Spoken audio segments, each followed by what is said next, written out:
Welcome to the SVG-TV news for today, Tuesday, 3rd of March, 2020. My name is Khalil Kato. With the COVID-19, commonly known as the coronavirus, now in the Caribbean region, some Vincentians are making early preparations to stave off the virus in the event it gets to these shores. Pharmacies here have been seeing an increase in persons purchasing hand sanitizers, face masks, and other hygiene products. However, as we hear in this report from Larissa Pugsley-Kidd, there are some persons here who still have not heard about the virus. Hand sanitizers are reportedly the fast-selling product by some pharmacies here as persons begin to stock up and take the necessary precautions against the coronavirus or COVID-19. Pharmacist at the Corrèze Pharmacy, Farwell Francis, said hand sanitizers and other hygiene products along with vitamins are now in high demand as they are hoping they have enough for their customers. The folks are getting the word that it is coming soon, so they are preparing themselves. Well, they are buying a lot of hand sanitizers, rubbing alcohol, that is 70% rubbing alcohol, face masks, and they're also tapping up on their vitamins, especially vitamin C. Francis said some persons are even purchasing face masks. However, he said it is the health personnel who should be stocking up on them at this time. Not enough of everything. The 1,000 milligram vitamin C I'm out at the moment, but I'll get stocked soon. But there's the 500, they can take the 500 milligrams. And I have the effervescent, the emergency vitamin C powder to protect you from the virus. The mask should be mainly for the healthcare workers and those who got the virus. Because right now a couple of places are running out of the masks, and persons who do not require the mask are the ones who get in the mask at the moment. The mask should be for those who have the virus to prevent the spreading. In a recent interview with our news team, infectious disease specialist Dr. Conrad Ned said there is no need for the Vincentian public to fear or panic at this time, but encourage persons to adhere to basic hygienic practices. This illness is caused by a virus, and we know that most viruses are actually fragile in the open environment. They mostly spread from one person to another through droplets, which are actually moistened droplets, through coughing, through sneezing, and so on. So most of the prevention methods are going to be geared towards minimizing that spread, that transmission. Today we spoke with some persons who are quite aware of the coronavirus and what needs to be done. When I go anywhere, come back from anywhere, if I touch the doorknobs of any business places, I usually wash my hands because that is safety to your health. Because I was listening to CNN news every day, and I heard about all the places it's already in, but I'm doing the right thing. Well, I'm getting myself ready by washing my hands, doing the right thing. It's easy. It's anything you do, wash your hands. Be safe. If you know that you're unsafe, you just cover your face, cover your nose, keep wash your hands. You touch a door, you touch anything, just wash your hands. I don't feel nothing wrong with that. We're not the only country maybe facing that. At least we're not facing nothing here for me, how I say it. There were a few persons whom we spoke with, however, who are still not aware of the coronavirus or COVID-19. Yes. Me know nothing about corona. Me know nothing about. Yeah. I really. As the country continues to monitor the coronavirus, which is already in 3 Caribbean countries, mostly to the north, the Ministry of Health, Wellness and the Environment is encouraging the public to take the following steps to avoid the spread of respiratory illnesses, and they are wash hands with soap and water or use an alcohol-based hand sanitizer, cover your nose and mouth with a tissue when you cough or sneeze, avoid close contact with people who have flu-like symptoms, and do not go to school or work when you have the flu.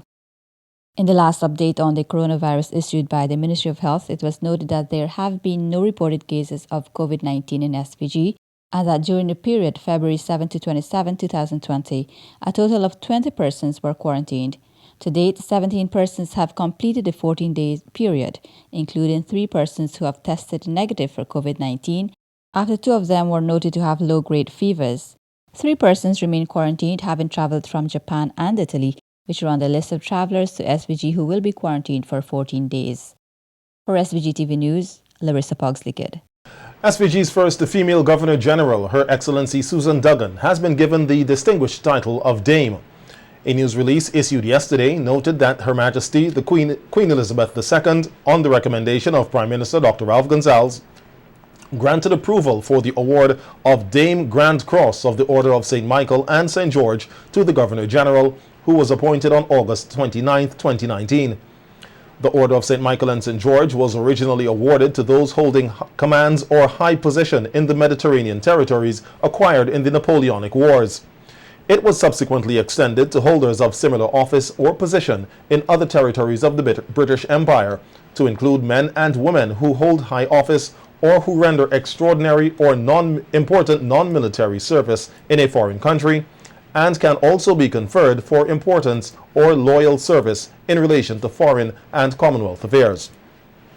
The order includes 3 classes in descending order of seniority and rank: Knight Grand Cross or Dame Grand Cross, Knight Commander or Dame Commander, and Companion.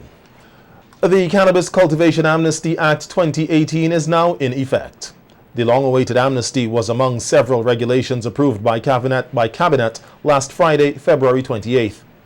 Prime Minister Dr. Ralph Gonsalves made the announcement on WeFM yesterday. He said the regulations were approved after extensive research. To be published tomorrow are the Cannabis Cultivation Amnesty Regulations, which several pages of regulations which have been approved yesterday after careful study by all concerned, including the Office of the Attorney General. We also approved Cannabis Cultivation, Transportation and Storage Notice 2020. That also would be signed not by me but by another authoritative person. And then the medical cannabis industry patient access to medical cannabis regulation. That would also be signed and published tomorrow in the Gazette. At least that's the plan. All these matters are being formalized should the Attorney General Sabota has to sign this last one. The patient access to medical cannabis regulations. Among the regulations approved was a ticket system related to smoking in public. PM Gonsalves said one's home and tabernacle or place of worship are not considered a public place, and highlighted one unique aspect of the regulations relating to smoking in public. And of course, the Minister of National Security has the authority to declare a public event not a public place where you're holding it for the purpose of the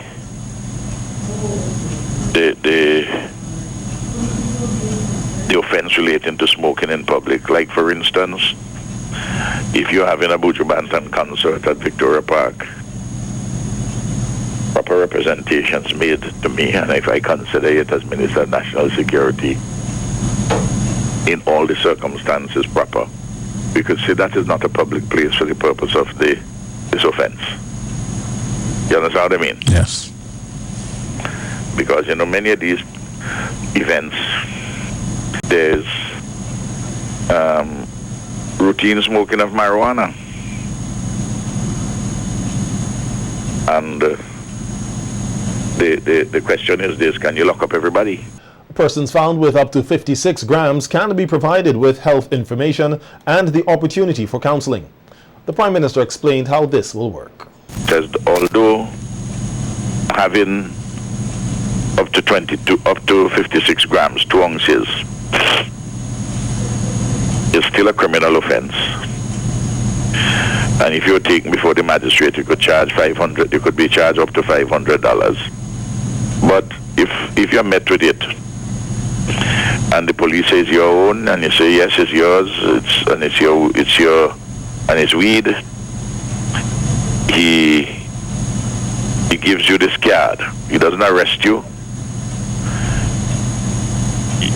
There is no record for it. But if you want to go, if you say it's not your own, and you go to court, well then you could be charged a fine. But it has you can't be locked up for it, and there'd be no record for it. So there's no arrest, no record, and no jail time. The police have arrested and charged a 15-year-old student and a 17-year-old mechanic, both of Green Hill, for unlawfully and maliciously inflicting grievous bodily harm on a 56-year-old farmer, also of the same address. The accused teens reportedly beat the farmer about his body with a piece of steel on February 17th at Green Hill. They appeared before the family court on Monday to answer to the charges. They pleaded not guilty and were granted station bail, and were also ordered not to contact the virtual complainant. The matter was adjourned to June 26, 2020. Organic agriculture has many benefits, which includes the production of healthy crops. And Minister of Agriculture Soboto Caesar said this form of farming is key for any crop which is being produced for medicinal purposes. The minister was at the time delivering remarks at a training workshop for 20 pesticide inspectors last week. The participants were drawn from several departments of the Ministry of Agriculture, Public Health Department, Bureau of Standards and Customs and Excise Department. The workshop included training on the legal basis for inspection and the powers of the pesticide inspector. Minister Caesar said there are several local crops which can form part of a medicinal industry, but they have to be organically produced. And it is the quest of the government of St. Vincent and the Grenadines to establish a modern medicinal industry, of which cannabis is only one crop. So I don't want persons to think that every time you talk about medicine you mean cannabis. They're not one and the same thing. We are speaking about the establishment of a modern medicinal industry, of which cannabis is only one commodity. But or aloe vera, or turmeric, or ginger, or moringa, or mushrooms, or fever grass, and we have local names, doc, for some of the other herbs and spices. But if we are to be a platform for the production of medicine within a modern environment, we can't have in our country the broadcasting and the usage in such a widespread, uncontrolled basis, whether coming into the country of a lot of these pesticides and herbicides. Organic pesticides are made from natural substances which do not have harmful side effects, and Minister Caesar said it is his hope that through the assistance of the Food and Agriculture Organization, the FAO, more locally made biopesticides can be used. And the vision, of course, is going to be to take the country and the platform of production as close as possible to being an organic base for production. That, of course, will take time. It will take a lot of transfer of technology and knowledge, but I am comforted that with the assistance of the FAO, and I want to thank the FAO for its excellent work, that we will be able to enhance the biopesticide manufacturing plant that we have in Orange Hill, and we'll be able to sell these commodities at a cheaper price to the farmers if we produce in certain volumes, because at the end of the day, we are here to protect the interests of the stakeholders and the citizens of St. Vincent and the Grenadines. Representatives from the Departments of Trade, Public Health and the Bureau of Standards all highlighted the importance of the training exercise. Of international trade, and this workshop on pesticides, the training for inspector on pesticides, it is something timely, especially working in trade where we deal with a lot of goods coming into the country, and there are a lot of international standards that relates to the pesticides residue and all of that are on the goods that our consumers would use in their daily lives, and also the pesticides themselves that farmers and other consumers would use, and all of those are covered under our department's work, both in the international trade and the commerce sector. And I'm very grateful for this workshop. I mean, with pesticides and so on, as much as it's not directly connected with my department as much as it would agriculture, for example, it still allows us, I mean, being in the environment, to be able to advise and guide persons, say, for example, farmers who's also doing other domestic, using pesticides for other domestic purposes and so on. And it also helps to better collaborate across boundary action between departments, public health, agriculture, and any other sector that may be involved. So going forward, we can now use this to equip our inspectors and also to help in future training. One of the things that we're pushing for is collaboration between the ministries. So we are going to hopefully would be able to help with the inspections, for the inspection of pesticides. Meanwhile, inmates at Her Majesty's prisons are getting a head start in organic farming. Assistant Superintendent of Prisons Julian Clark said this is part of the many programs that the prison service has been providing to help rehabilitate the men and women behind bars. Some of the other skills training programs include animal husbandry, auto mechanics, and carpentry. Assistant Superintendent Clark said the inmates are doing well in these areas. Business training for the inmates that are done every Friday. Also, we have numeracy and literacy classes, and these are from adult ed. Adult and continuing education? Yes. Okay. We have social studies classes. Mm-hmm. Also, we do some tailoring.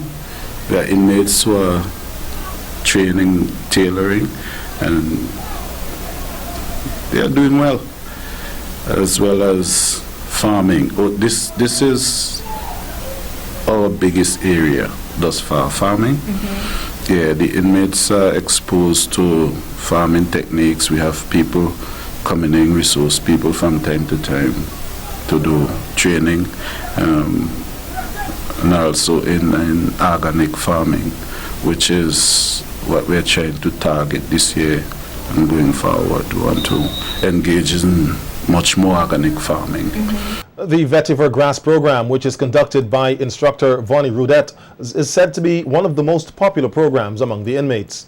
Assistant Superintendent Clark took the opportunity to thank Rudette and others for their support. We have the Vetiver Grass program. A number of inmates are enrolled in that program. They make mats and bags and other things from vetiver grass. Mm-hmm. And they have been doing exceptionally well. And that program, I think, is coordinated by Miss Vonnie Rudette. I'm not sure if you're familiar with her. And she has been doing an excellent job partnering with us in the prisons with these programs. And we have a hand-to-earth literacy program that should roll off soon, that she's an integral part of as well. The work of the corporate sector can have a lasting impact on the environment, and one entity here is doing its part to help protect and keep the environment clean. On Monday, Massey Stores SVG donated $10,000 to Action Beckway, the SVG Conservation Fund, and the Caribbean Youth Environmental Network to assist with their respective projects. This is the second major initiative undertaken by Massey Stores to help protect the environment. In 2018, the regional supermarket chain introduced reusable shopping bags and an extra charge on plastic bags to help reduce their impact on the environment. Speaking at today's handing over ceremony, General Manager Joanna Justin said their initiative so far has shown positive results. That decision to reduce plastic waste is part of our organization's broader commitment to find ways of operating more sustainably and becoming more environmentally conscious. Today we can proudly announce that here in St. Vincent and the Grenadines, we have noted a 67% decrease in the plastic bag usage across our free stores. This translates to approximately 480,000 single-use plastic bags, which could have ended up in the landfill or in the environment. We credit the positive customer response to our reusable bag initiative to a number of factors. These include a focus on customer education and awareness through campaigns, highlighting and reinforcing the harmful effects of single-use plastic shopping bags, our very close collaboration with various environmental agencies on island, as well as initiatives provided during promotions during which we provided thousands of reusable shopping bags. Justin said the monies collected from the extra change on plastic bags were put into a fund used to support several useful initiatives geared toward protecting the environment. With the implementation of the plastic bag charge in 2018, we indicated that part of that charge would go into an environmental fund to support environmental projects, groups and agencies throughout St. Vincent and the Grenadines. The fund became operational in February 2019, taking into consideration international best practice guidelines around its structure and governance. To date, through the fund, we have supported several activities, including beach cleanup, waste diversion depot, and have supported projects supported or spearheaded by various organizations. Justin said they are confident their investment in local entities will have a positive impact on the environment. Will allow these entities to undertake a wide range of both marine and land-based conservation and environmental related activities, including alternative sustainable livelihoods. The fund donated by Massey Stores will also allow these entities to channel these funds to environmental projects with a focus on plastic waste management, or which have a plastic waste management component. We are confident that the National Conservation Trust Fund and Action Beckway are good organizations to partner with. We know that there are the frameworks in place. We have the confidence that the National Conservation Fund and Action Beckway know that these two organizations have governance structures in place. You have duly appointed board of directors. You do your annual general meetings, and you have audited financial statements, and you have monitoring frameworks which will allow you to put your plans in place and deliver results. So we are confident that we can partner with you.